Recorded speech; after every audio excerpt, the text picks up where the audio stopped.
अगर आप देखें भगवत गीता में भगवान कहते हैं मद भक्त है, क्या कहते हैं, जब भक्त के लक्षण गिनाते हैं अपने तो क्या कहते हैं कि मेरा भक्त, क्या शब्द इस्तेमाल करते हैं, मद भक्त है, मद भक्त है। तो मैं बार बार मद भक्त है, मद भक्त बोल रहे थे, हमारे दिमाग में घूम रहा था वो बार बार मद भक्त। तो अचानक से एक चीज समझ में आई, देखो आप एक इस पर विचार करो, आप भगवान ने क्या कहा, मद भक्त है, मेरा भक्त। हाँ, भगवान ने कभी कहा मेरा ध्यानी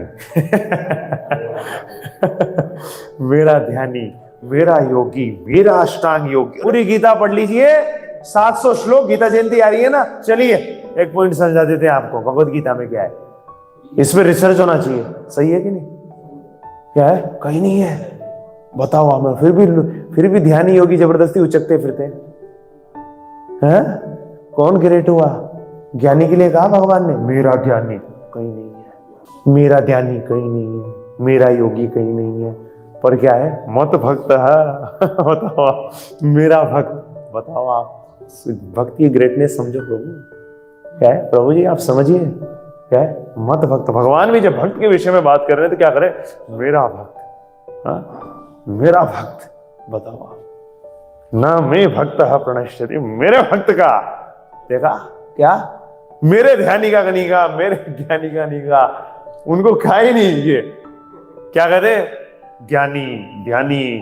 और जब अर्जुन जी ने साफ भी बता दिया, जो आपके साकार रूप में क्या है आसक्त है, जो आपके निराकार रूप में आसक्त है, इन दोनों में से किसे श्रेष्ठ माना जाए, भगवान ने एक स्पष्ट रूप में कहा, जो मेरे साकार रूप में लगा हुआ है वो ही ग्रेट है निसंदेह अर्जुन। क्योंकि जो दूसरा है, जो निराकार रूप में आसक्त है, देहधारियों के लिए इस क्षेत्र में प्रगति कर पाना बड़ा दुष्कर होता है। इसका मतलब भगवान ने क्या बता दिया, किसको ग्रेट बता दिया, भक्त को। बताओ, फिर भी प्रभु जी सोचो, न जाने क्या है। इसलिए ध्यान रखिएगा प्रभु जी, हकीकत में अगर देखा जाए ना तो ये कोई हम ये कोई विवादित बात नहीं कर रहे, ये फैक्ट है प्रभु जी कि गीता के ऊपर तो भाष्य लिखने का अधिकार और गीता के ऊपर तो व्याख्या करने का अधिकार भक्त को छोड़कर बाकी किसी अन्य को है ही नहीं। क्योंकि अन्य किसी को तो भगवान ने कहा ही नहीं कि मेरा ज्ञानी और मेरा ध्यानी। इसका मतलब कौन है, क्या करें भगवान, मत भक्त, मेरा भक्त, उसके लिए कहा। इसका मतलब भगवान के विषय में कौन बोल सकता है। और भगवान ने स्पष्ट भी कर दिया, भक्त्या माम अभिजानाति यावन यश्चास्मि तत्वतः। इसका मतलब अगर आप देखें तो भगवत गीता, आपको भगवत गीता का अध्ययन करने के पश्चात और भगवत गीता पढ़ने के पश्चात व्यक्ति को क्या बन जाना चाहिए, किस स्तर पर पहुंचना चाहिए, भगवान श्री कृष्ण का भक्त बनना चाहिए उसे। और अगर किसी ने भगवत गीता पढ़ी पूरी और वो कृष्ण का भक्त नहीं बना, इसका मतलब उसका भगवत गीता पढ़ना निरर्थक हो गया। वो इसके भगवत गीता जिस प्रयोजन से बोली गई उस प्रयोजन तक, उस उद्देश्य तक, उस उद्देश्य को वो प्राप्त नहीं कर पाया। यह ध्यान रखिएगा प्रभु जी। गीता का वही संस्करण मान्य है जो कृष्ण से दूर नहीं बल्कि कृष्ण के करीब लाता है, जो कृष्ण तत्व से दूर नहीं ले जाता बल्कि कृष्ण तत्व के हमको करीब लेके आता है।